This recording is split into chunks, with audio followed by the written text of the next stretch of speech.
The morning had started like every other morning in the Harrington estate, polished marble floors catching the first gold light of dawn, the hum of expensive espresso machines filling the kitchen with the rich scent of dark roast, and the quiet, efficient movements of a household that ran like a Swiss watch.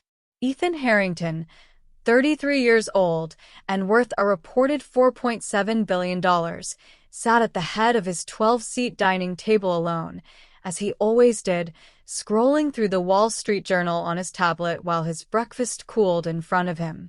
He had 17 missed calls, 42 emails, and a board meeting at 9 that would likely determine the trajectory of 3 different companies.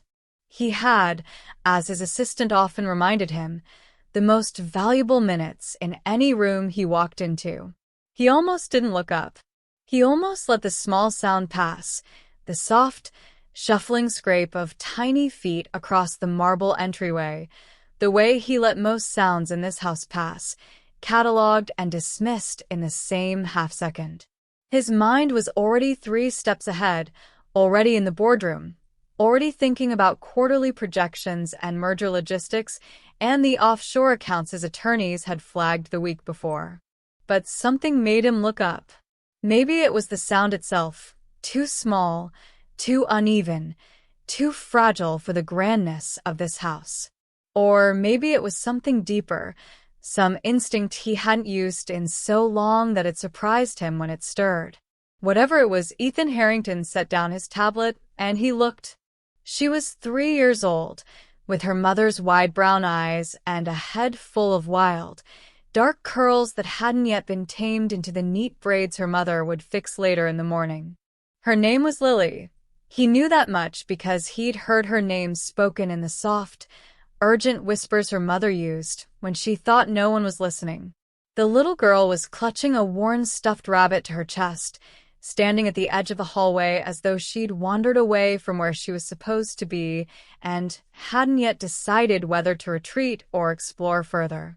And she was wearing shoes. That was what stopped him. That was what made something cold and uncomfortable move through his chest like a splinter working its way beneath the skin. The shoes were pink, or they had been pink, once, in some former life. Now they were a faded, water-stained blush, the left sole separating from the upper so completely that it gaped open like a small mouth with every tiny step she took. The right shoe had no laces. The toe of the left shoe had a hole in it, and through that hole, he could see the tip of a small pink sock, worn thin enough to see the suggestion of tiny toes beneath the fabric. She was 3 years old.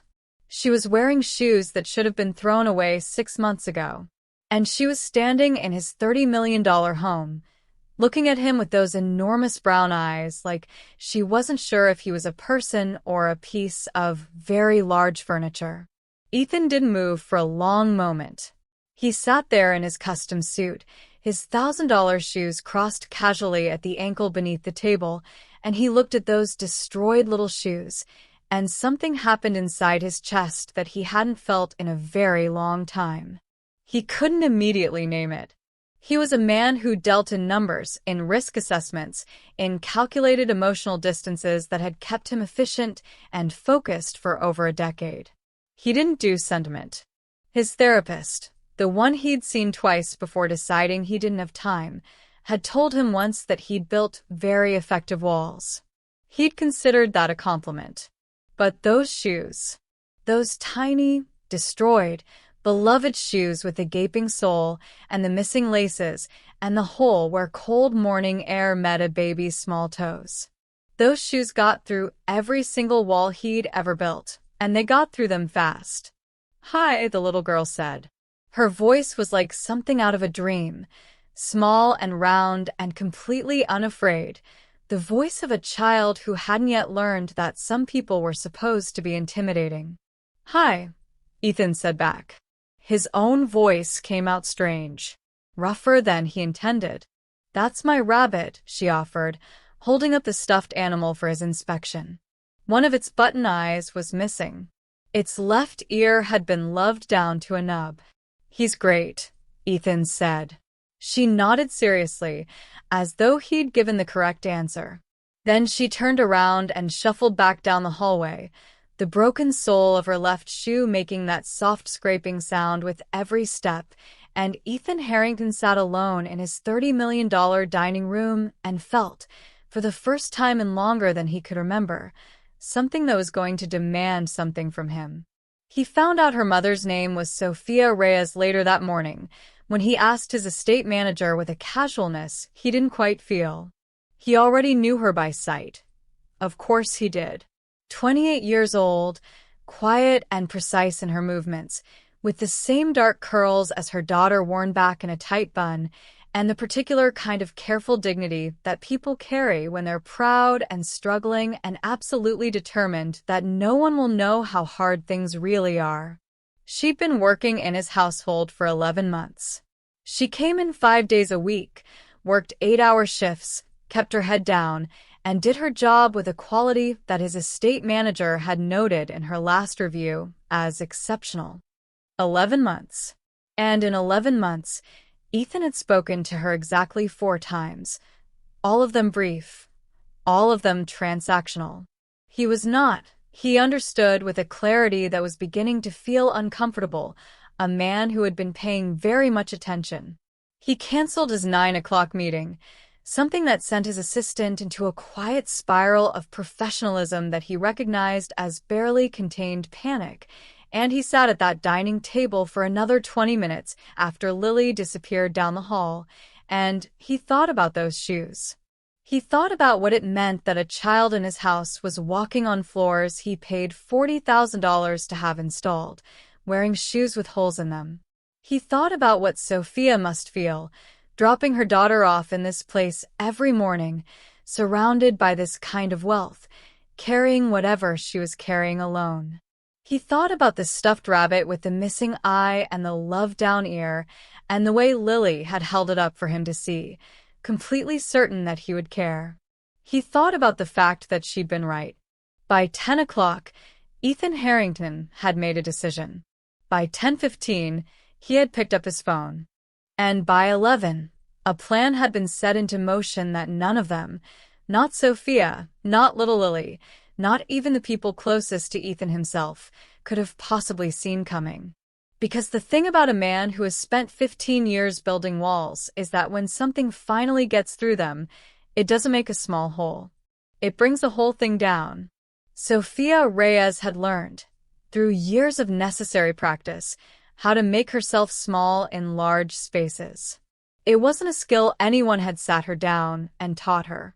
It was the kind of thing that develops organically when you are a young woman of modest means moving through rooms that were built for different kinds of people, rooms with ceilings so high they created their own weather, with artwork on the walls worth more than her father had earned in his entire life, with a quietness so deep and so expensive that even the air seemed to know it cost something.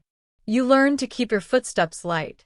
You learn to speak only when spoken to make eye contact briefly and pleasantly, and then redirect it to the task at hand.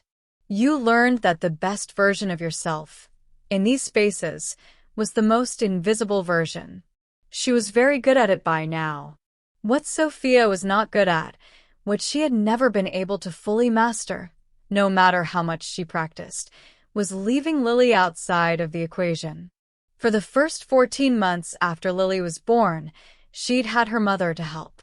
Her mother, Rosa, had been the kind of woman who could stretch $1 until it cried for mercy, who could make 3 days of meals out of what other people called a nearly empty refrigerator, who had looked at her daughter's situation, 25, single, no child support, working 2 jobs, with the clear, steady eyes of a woman who had weathered harder things and said, simply, "We'll figure it out."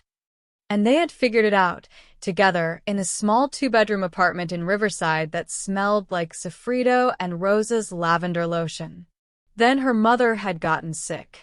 The diagnosis had come on a Tuesday in November, the kind of cold, gray Tuesday that seemed designed by the universe for the delivery of devastating news. Stage 3. The treatment was aggressive. The costs were staggering in the way that medical costs in America are always staggering, the kind of numbers that appear on paper and seem so large they briefly lose their meaning until you sit with them long enough for the meaning to come back, worse than before. Rosa had told Sofia not to worry. Sofia had nodded and said she wouldn't, and then gone home and sat in the bathroom with the water running so Lily wouldn't hear her cry. That had been 18 months ago. Her mother was better now, in remission, cautiously, carefully, one scan at a time. But the debt was not better. The debt was the permanent weather of Sofia's life, the atmospheric pressure she woke up inside of every single morning. The thing that determined every decision she made, from the grocery store to the gas station to the moment she'd stood in a discount shoe store 8 months ago and looked at a pair of pink sneakers in Lily's size and put them in the cart because they were $4.99 and she'd needed to make the numbers work that week, and $4.99 made the numbers work. She had told herself they would last a few months. She had told herself she'd replace them before they got bad. She had told herself a lot of things that the month-to-month mathematics of her life had quietly made impossible. She didn't know that Ethan Harrington had seen the shoes. She had no reason to suspect it. The man moved through his own home like a weather system, present and powerful and oriented entirely toward his own direction, rarely making contact with the people who maintained the world around him. Sofia did not resent him for it. She understood, in the pragmatic way she understood most things, that the very wealthy were often simply living in a different dimension, one where the infrastructure of their comfort was managed by invisible hands, and the hands themselves were not something you had to think about very often. She was a hand. She was fine with being a hand. The hand got paid, and the pay kept her mother's medication flowing and the rent current and Lily fed, and that was what mattered. What made Sofia's situation quietly, persistently heartbreaking, in the way that she would never have described it as heartbreaking because she didn't have the luxury of that kind of self-pity, was how hard she worked to make sure Lily never felt it. This was her greatest project, her most consuming labor, the thing she poured everything into that was left over after the bills and the hours and the exhaustion. Lily would not grow up feeling the weight of what they didn't have. Lily would feel loved and safe and delighted by the world, and the worn shoes and the secondhand clothes and the birthday cake made from a box mix instead of ordered from a bakery. None of it would touch her. Sofia would make sure of it. She made sure of it by narrating everything as an adventure. The bus ride to the estate each morning, on the days Sofia had to bring Lily because the neighbor who watched her was unavailable, became an expedition. The packed lunch Sofia made, peanut butter and banana, apple slices, a small handful of crackers, became a picnic. When Lily asked why some kids at the park had bigger toys, Sofia told her that different people had different treasures and that their treasures were each other, and Lily had accepted this with the profound ease of a child who is genuinely, securely loved. Sofia had cried in the bathroom about that one too. On the morning that Ethan Harrington had looked up from his tablet and seen the shoes, Sofia had been in the East Wing, working through her morning routine with a focused efficiency that had earned her exceptional in her review. She was washing windows, careful, methodical, the squeegee moving in clean arcs, when her estate manager, a kind, somewhat nervous man named Gerald, appeared in the doorway and told her that Mr. Harrington would like to speak with her at her earliest convenience. Sofia felt the familiar tightening in her stomach that the phrase, "Mr. Harrington would like to speak with you," would naturally produce in anyone who depended on Mr. Harrington's continued goodwill for their income. She set down her squeegee. She dried her hands on her apron. She smoothed her uniform and checked that her bun was still tidy and walked down the long hallway toward the main living area with her chin level and her breathing deliberate. She had done nothing wrong. She cycled quickly through the past week. Every task completed, every surface cleaned, every protocol followed. She had done nothing wrong. There was no reason for the meeting to be bad. She repeated this to herself like a quiet, private prayer. She walked into the room where Ethan Harrington was standing by the window, and he turned when she entered, and the expression on his face was unlike any she had seen from him in 11 months of working in his home. It wasn't the distracted courtesy he offered most interactions, or the focused intensity he brought to phone calls, or even the mild approval he'd expressed the one time he'd commented on her work. It was something else. Something she couldn't immediately categorize. Something that looked, almost, like a man who had recently been reminded of something important. "Ms. Reyes," he said. "Thank you for coming. Please sit down." She sat, and she clasped her hands in her lap so they wouldn't give her away. And she waited. "I want to talk to you," Ethan Harrington said, "about your daughter." The first thing Sofia did when Ethan said he wanted to talk about her daughter was go completely, carefully still. It was the stillness of a person who has learned that sudden movements in uncertain situations can cost you. Her hands, already clasped in her lap, pressed together a fraction tighter. Her breathing, already measured, became more deliberate. She held his gaze and waited, and if Ethan had been paying close enough attention, which, she would discover, he was now paying very close attention, he would have noticed the nearly imperceptible brace that moved through her shoulders, the almost invisible preparation for impact. He noticed. "I want to start by saying that this is not a conversation about your job," he said, and he watched the brace soften by the smallest degree. "You are not in any kind of trouble, and nothing about your position here is in question. I want to be very clear about that before I say anything else." Sofia nodded once. "Okay. I saw Lily this morning." He paused, choosing his words with an uncharacteristic carefulness. Ethan Harrington was a man who spoke in boardrooms and on stages and in negotiations where every syllable was a chess piece. He knew how to arrange language for maximum effect. But this was different. This required something other than strategy. She came into the dining room. We talked for a minute. She showed me her rabbit. Something shifted in Sofia's expression. The professional containment gave way, just briefly, to something warmer and involuntary, the particular softness that moved across every parent's face when their child was mentioned unexpectedly. "She wanders sometimes," she said. "I'm sorry if she bothered." "She didn't bother me." His voice was firm, but not unkind. "She didn't bother me at all. She was perfect." He stopped. I noticed her shoes. The warmth left Sofia's face immediately. What replaced it was something Ethan found difficult to look at directly, a complex, practiced arrangement of dignity and exposure, the expression of a person who has just understood that something private has been seen. Her jaw didn't tighten. Her eyes didn't drop. She held herself with a composure that was clearly costing her something, and she said nothing, and waited for whatever came next. "I'm not saying this to embarrass you," Ethan said. "I want to be absolutely clear about that. I'm saying it because I've been sitting with it for 3 hours and I can't stop thinking about it, and I've decided I want to do something, and I need to ask if that's okay with you first." Sofia looked at him carefully. "What do you want to do?" And this was the moment. Looking back on it later, both of them would identify this moment.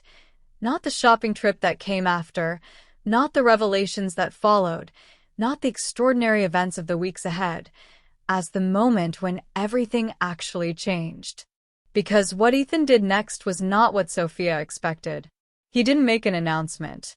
He didn't perform generosity the way very wealthy people sometimes performed it, with the unconscious theatrical quality of someone accustomed to being watched and applauded. He didn't reach for his phone to call someone or open his wallet with the brisk efficiency of a man dispensing a transaction. He leaned forward. He rested his forearms on his knees. And he looked at her like a human being looking at another human being, and he said, "I'd like to take Lily shopping. And I'd like to take you shopping." And I'd like to know what else you need, because I have more money than I have any reasonable use for, and a little girl in my house is wearing shoes with holes in them, and I don't know how to feel okay about that without doing something about it." Sofia stared at him. She had prepared herself, in the 30 seconds between his mention of the shoes and now, for several different versions of this conversation. She had prepared for condescension, for the charitable intervention framed subtly as a reflection of her inadequacy. She had prepared for transactional generosity, the kind that comes with fine print, that creates obligation, that gives with one hand and holds something over your head with the other. She had even prepared, in the darkest corner of her practical mind, for this to somehow be a conversation about her continued employment being contingent on not making the estate look bad. She had not prepared for this.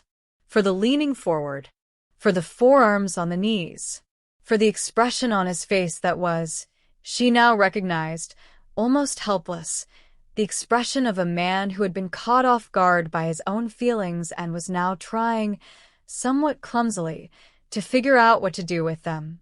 "You don't have to do that," she said. Her voice was steady. She was very proud of how steady it was. "I know," he said.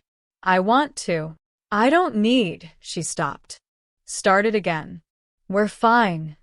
"I believe you," Ethan said, and the remarkable thing was that it sounded like he meant it, not as a dismissal of her struggle, but as a genuine recognition of her competence, her capability, the evident fact of her managing.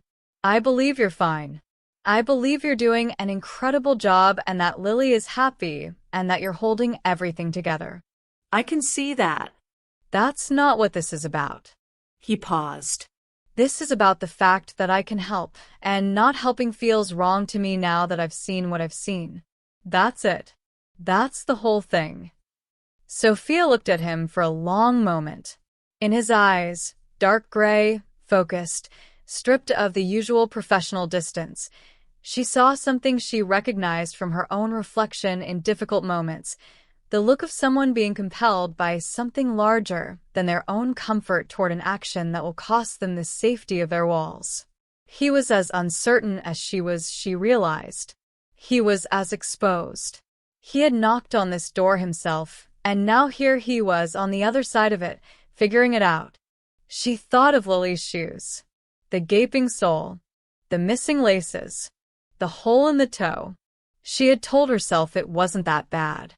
She had told herself she'd handle it this payday. She had told herself Lily didn't notice, didn't mind, was too young to know the difference. She thought of the way Lily had shuffled down the hallway this morning, that soft scraping sound with every step. She thought of winter coming and the cold mornings and the thinning pink socks and the draft that would come up through that hole in the toe. "Okay," Sofia said quietly. Ethan exhaled slowly, like a man who hadn't realized he'd been holding his breath. "Yeah, one condition." "Name it." "You ask her what kind of shoes she wants," Sofia said. "She has opinions. Strong ones. She's 3, but she knows what she wants, and she should get to choose." Something happened on Ethan Harrington's face that his board members, his attorneys, his associates, and his few remaining college friends would not have recognized. Something opened up. Something that had the quality of light entering a room that had been shut for a long time. It wasn't a smile exactly, it was what happens before a smile, the precondition of one, the interior moment before the expression catches up. "Strong opinions at 3, he said. "I respect that completely." And Sofia Reyes, for the first time in 11 months of working in this house, and for the first time in longer than she could remember in the specific way that mattered, felt, against all her careful practical instincts, the dangerous bloom of something that might have been hope. Lily Reyes had been to a shoe store exactly twice in her life that she could remember, and both times had been brief, purposeful, and conducted under the pressure of a budget that her mother managed with the focused intensity of someone defusing something. This time was different in ways she couldn't have articulated but absolutely could feel. The way children feel the emotional weather of every room they enter, processing adult energy with a fluency that most adults have long since lost. The store Ethan had chosen was not the kind of store Sofia would have chosen. It occupied the corner of an upscale outdoor shopping center in Pasadena, the kind of place where the sidewalks were pressure-washed and the planters had fresh flowers and the stores had wide, welcoming windows and staff who greeted you at the door. Sofia had walked past places like this her whole life. She had never walked into one. She walked into this one holding Lily's hand, with Ethan one step behind them, wearing what she was increasingly recognizing was his version of casual, dark jeans, a simple navy sweater, no visible branding, no jewelry except the plain watch on his left wrist, and looking slightly uncertain in a way that was oddly humanizing. Like a man operating outside his usual coordinates and finding it both uncomfortable and possibly something else. Lily looked around the store with the expression she reserved for places of wonder, chin up, eyes wide, body very still for approximately 4 seconds before the movement started.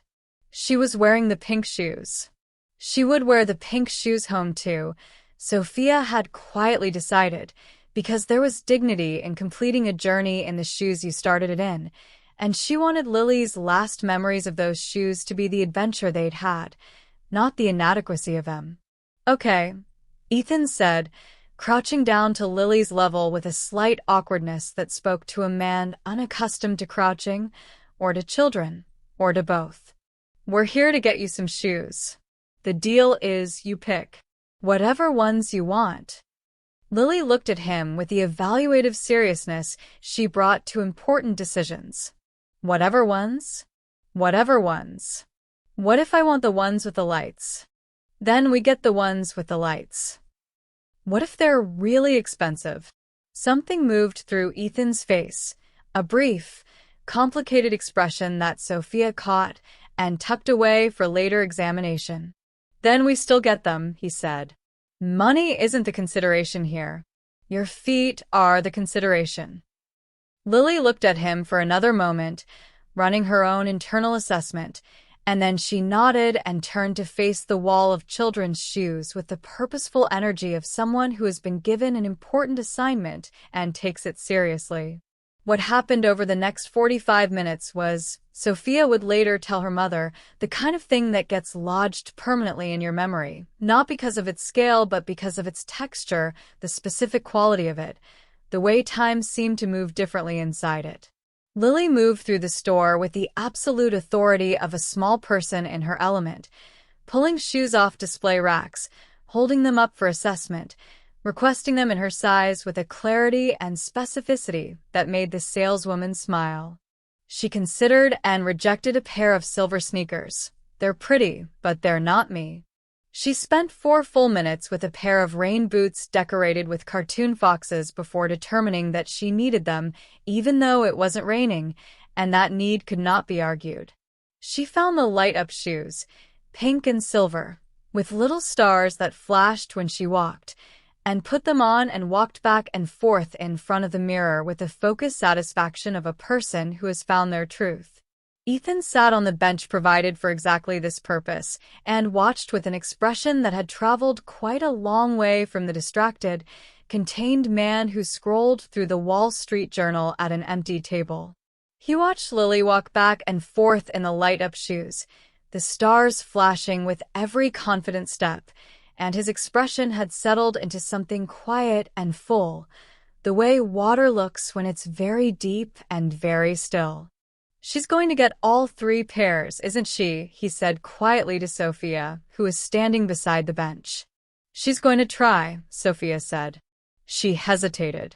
You really don't have to. She can have all 3 pairs, Ethan said simply. Sofia opened her mouth. Please, he said. And then, slightly awkwardly, it makes me happy, letting her have all 3 pairs. I haven't said that about very many things recently.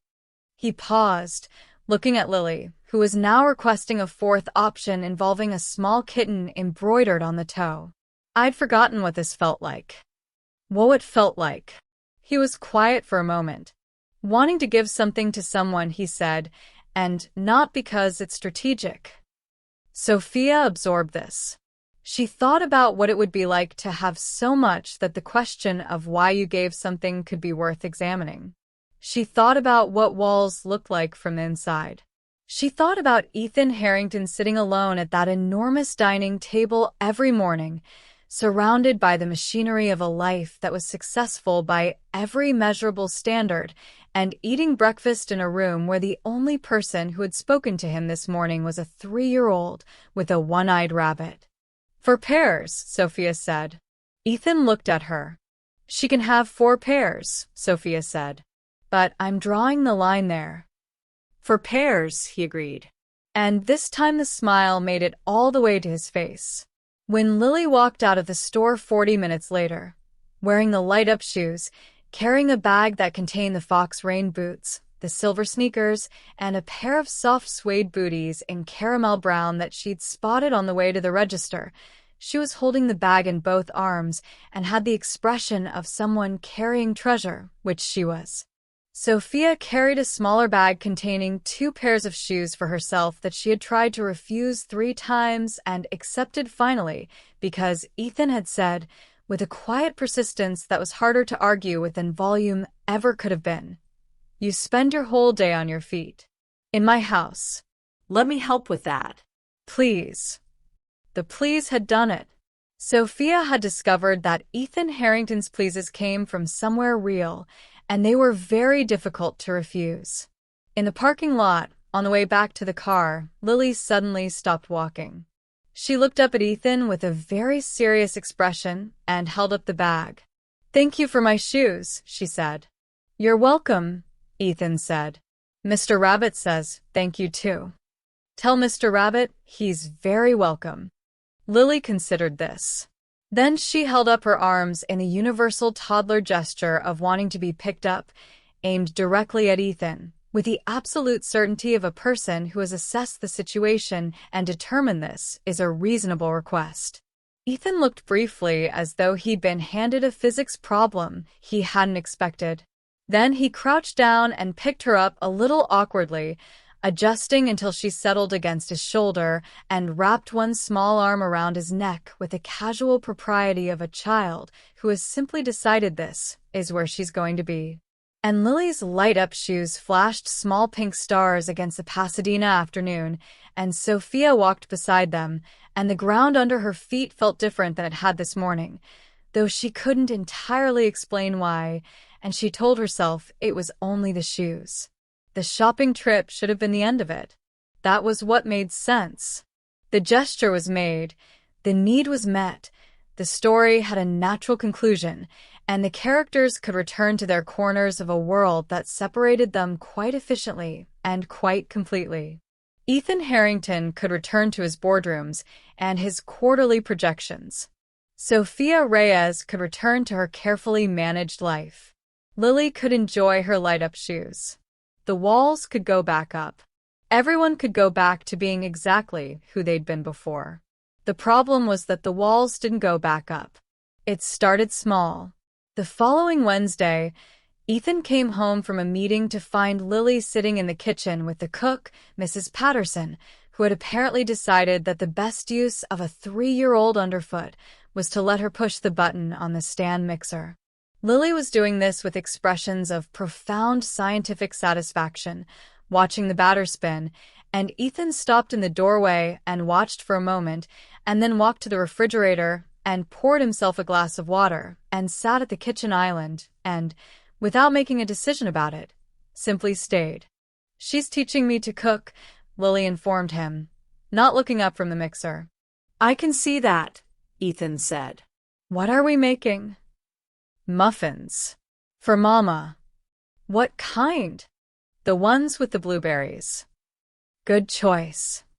Lily looked up from the mixer long enough to give him the evaluative stare. "Do you like blueberry muffins?" "They're my favorite." This was true. He hadn't thought about it in years, but standing in the kitchen watching a 3-year-old make muffins for her mother, he remembered that they were, actually, his favorite. His grandmother had made them when he was small, before the money, before the compound interest of ambition had accelerated his life past the pace at which you notice things like your favorite muffin. Lily seemed to take his answer as the correct one. "You can have one," she said, with the generosity of someone distributing from a finite and precious supply. "But Mama gets the most." "That's only fair," Ethan agreed. Mrs. Patterson caught his eye across the kitchen and smiled in the way of someone watching something they'd been quietly hoping for. He looked away. Sofia found them both in the kitchen when she came to collect Lily at the end of her shift. Ethan at the island with what was clearly his second muffin, Lily on a stool beside him, explaining, with great seriousness and some factual flexibility, the life cycle of blueberries as she understood it. Sofia stood in the kitchen doorway and looked at the scene with an expression that she caught and smoothed very quickly, but not before Ethan saw it. He saw it because he was, now, paying attention. They began talking in the evening sometimes, when Sofia was finishing up and Lily was tired and content and occupied with Mr. Rabbit in whatever comfortable corner she'd claimed. They talked the way people talk when they haven't meant to start talking and discover, too late to do anything sensible about it, that they don't want to stop. Ethan learned about Rosa, and the diagnosis, and the 18 months of debt that sat on Sofia's shoulders like weather. He learned about Sofia's father, who had come from Mexico City with $40 and a trade skill and had built a life in Riverside piece by careful piece. He learned that Sofia had wanted to be a nurse, had started the program, had stopped when her mother got sick and the numbers stopped working, and was carrying that detoured dream with the same careful, practical dignity she carried everything. Sofia learned that Ethan's parents had died when he was 22, his father first, his mother 6 months later, as though one couldn't manage without the other. She learned that he had built his company in the years after, with the focused, total investment of a man who had converted grief into fuel and hadn't known how to convert it back. She learned that the dining table he sat at every morning had 12 seats because it had been his parents' table, moved from the house he'd grown up in, and that he had never once thought about why he'd kept it until she asked. "Because 12 people should sit at that table," Sofia said. He looked at her. "It's a table for a family," she said. "It's waiting." Ethan said nothing for a long moment. "I think I forgot how to want that," he said eventually. "I don't think you forgot," Sofia said. "I think it scared you." He looked at her for another long moment. "You're very direct," he said. "I grew up watching my mother tell the truth because she didn't have the time or energy for anything else," Sofia said. "It gets into you."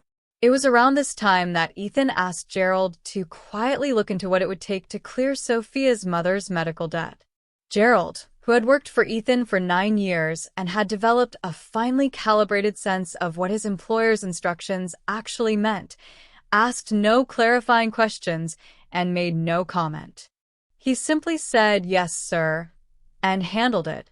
3 days later, he returned with a number, and Ethan looked at the number and told Gerald to handle it, and Gerald handled it. Sofia found out on a Tuesday morning when her mother called her, crying so hard she was barely coherent, saying that the collection agency had called to say the debt was settled, paid in full, by an anonymous source. Sofia sat in her car in the Harrington Estate parking lot and listened to her mother cry and felt something enormous and overwhelming move through her. Gratitude and grief and relief all compressed together into something that had nowhere to go except out, and so she cried too, her forehead against the steering wheel, while the morning light came through the windshield and Lily slept in her car seat in the back. She knew immediately. There was only one anonymous source. When she walked inside and found Ethan in the hallway, on his way to his study, she stopped him. He looked at her face and understood immediately that she knew, and the expression he prepared, the deflective, transactional neutrality he would have used in any boardroom to redirect sentiment, didn't make it all the way to the surface.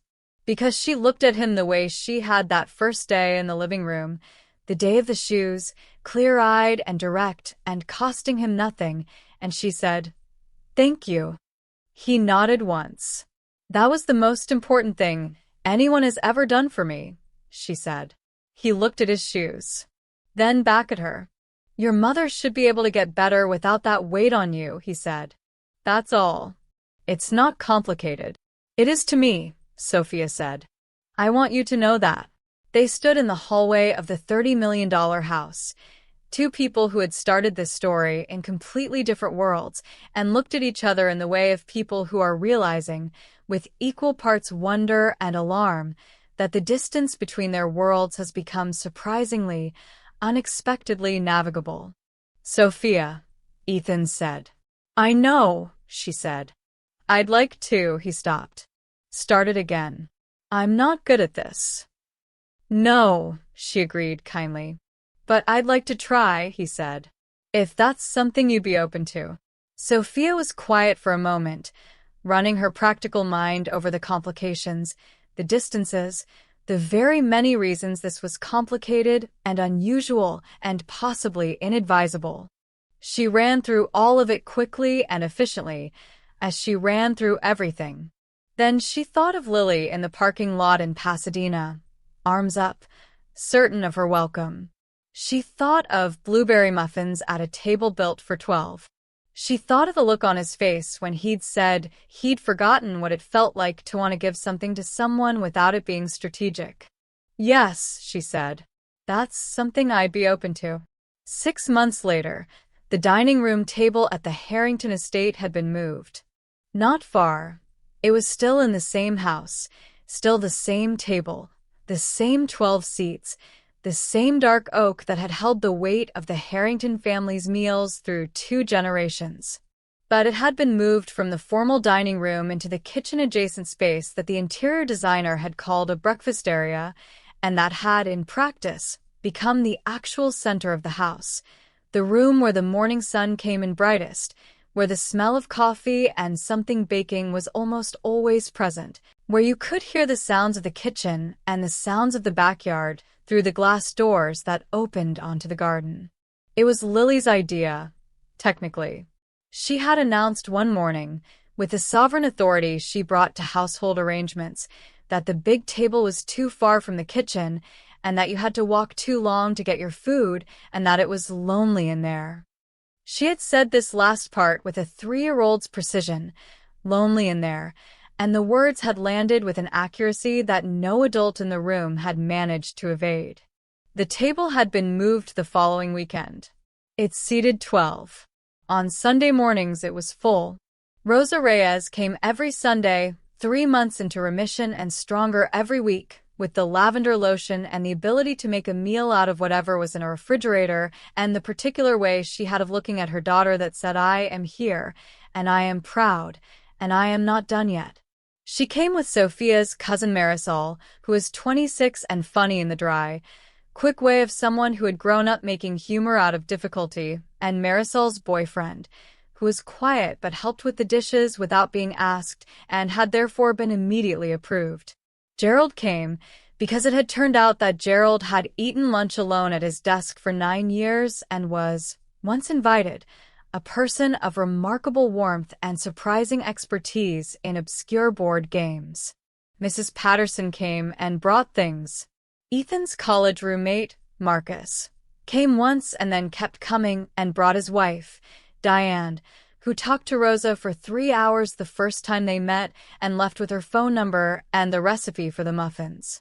And Lily sat at the head of the table. This was not a formal designation. No one had voted on it.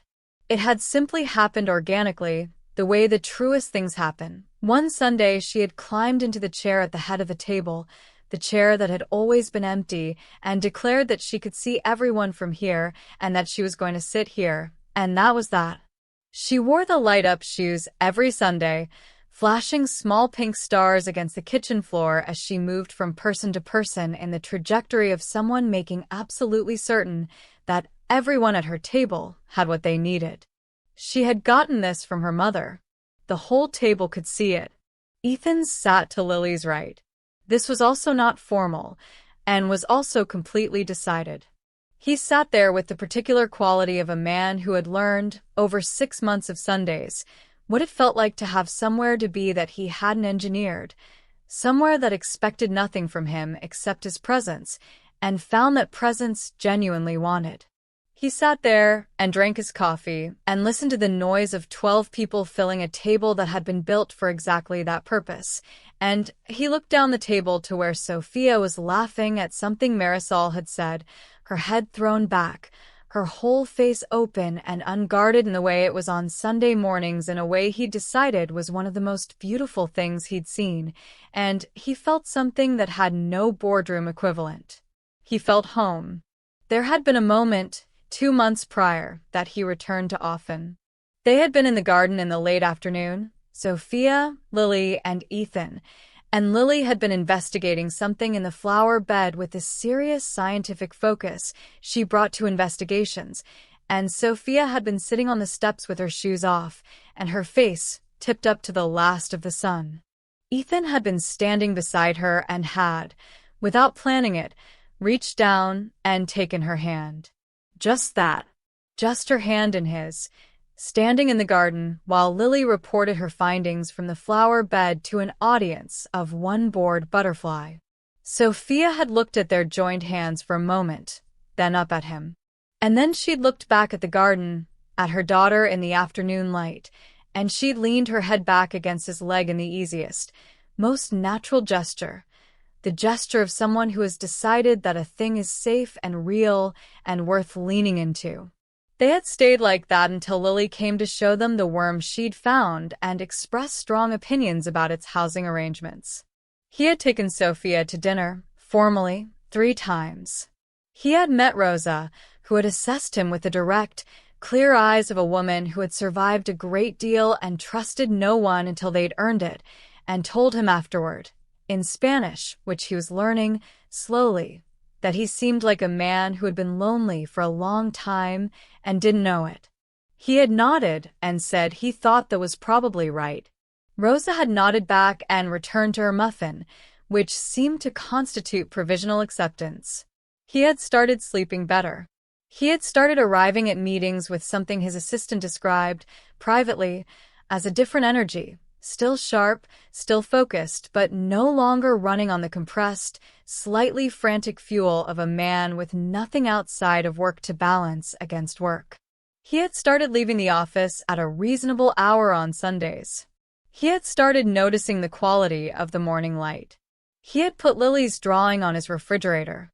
She had drawn their family in crayon with the characteristic artistic interpretation of a 3-year-old, for figures of varying heights and technical accuracy, labeled in her mother's handwriting, Mama, Ethan, Lily, Mr. Rabbit. Mr. Rabbit was the same size as Ethan. Lily had given them all the same enormous smiling mouths. He had looked at that drawing on a Tuesday morning in January, drinking his coffee at the kitchen counter. The table moved, the kitchen full of last Sunday's lingering warmth, and he had felt something move through him that was wide and quiet and settling, like water finding its own level after a long disturbance. He had looked at those 4 stick figures with their enormous smiles and thought about a morning 6 months ago when he'd looked up from a tablet and seen a pair of destroyed pink shoes, and he had understood, with the full clarity of a man who had finally stopped moving fast enough to see clearly. The shoes had not been a problem to be solved. They had been a door. He had walked through it. And on the other side was this. On this particular Sunday, the Sunday that would be the last one of the year, the Sunday in December, when the light came through the kitchen windows at its lowest and most golden angle, the table was full and the muffins were out of the oven, and Lily was making her rounds to confirm everyone's situational happiness. Rosa was telling Marisol something in Spanish that made Marisol put her hand over her mouth and laugh. Gerald and Marcus were engaged in a quiet, intense debate about something that appeared to involve both history and a board game. Mrs. Patterson was refilling things without being asked, which was her love language, and it was received by everyone as such. Lily arrived at Ethan's chair and stood beside him and tugged his sleeve. "What's up?" he said. "I made you something," she said, and produced from behind her back a drawing. Fresh, the crayon still slightly waxy and bright, and held it up for him to see. It was the same four figures, but larger now, because she'd gotten better in 6 months, and the figures were standing in front of something that was recognizably a house. They all had the same enormous, smiling mouths. But this time, at the bottom, in her mother's careful handwriting, Lily had dictated a title. Our Family. Ethan looked at the drawing for a long moment. He was aware that his throat was doing something it sometimes did now, something it hadn't done for about 11 years before a 3-year-old with a one-eyed rabbit had wandered into his dining room on an ordinary morning and changed the direction of everything. He took the drawing from Lily carefully with both hands. "It's perfect," he said. Lily looked satisfied. "I know," she said.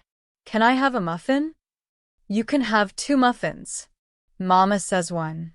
"Your mama is smarter than me," he said. 1 muffin. Lily nodded and went toward the muffins with the purposeful energy of someone whose business here was concluded, the light-up shoes flashing pink stars across the kitchen floor, and Ethan looked up from the drawing to find Sofia watching him from across the table with an expression he had learned to read over 6 months of Sundays, the one that was warm and clear and slightly wondering. The expression of a woman who had been practical and careful and self-sufficient for so long that being genuinely, completely known by another person still surprised her sometimes, still moved through her like something new. He held up the drawing across the table. She looked at it. He watched her face. And Sofia Reyes, 28 years old, mother of Lily, daughter of Rosa, woman who stretched every dollar and carried every weight and told every truth, smiled the kind of smile that comes from the deepest part of a person, the part that lives under all the management and practicality and beautiful, necessary armor. The table was full. The shoes that started everything were framed now, in a small wooden frame on the kitchen windowsill, faded pink, one sole gaping. No laces on the right. Lily had asked why they were there, and Sofia had told her they were there to remember something important. What? Lily had asked. That sometimes, Sofia said, the thing that looks broken is actually the thing that opens the door. Lily had considered this, with the seriousness it deserved. Like Mr. Rabbit's eye, she said. He can still see out of one. Exactly like that, Sofia said. And the morning light came through the kitchen windows, and the table of 12 held 12, and somewhere in the city a little girl's light-up shoes were flashing small pink stars against a kitchen floor, and the people gathered around the table were laughing and talking and passing muffins and being, imperfectly and wonderfully and completely, a family. Some things begin with very small holes in very small shoes, and end in something that feels, finally, like enough. The end.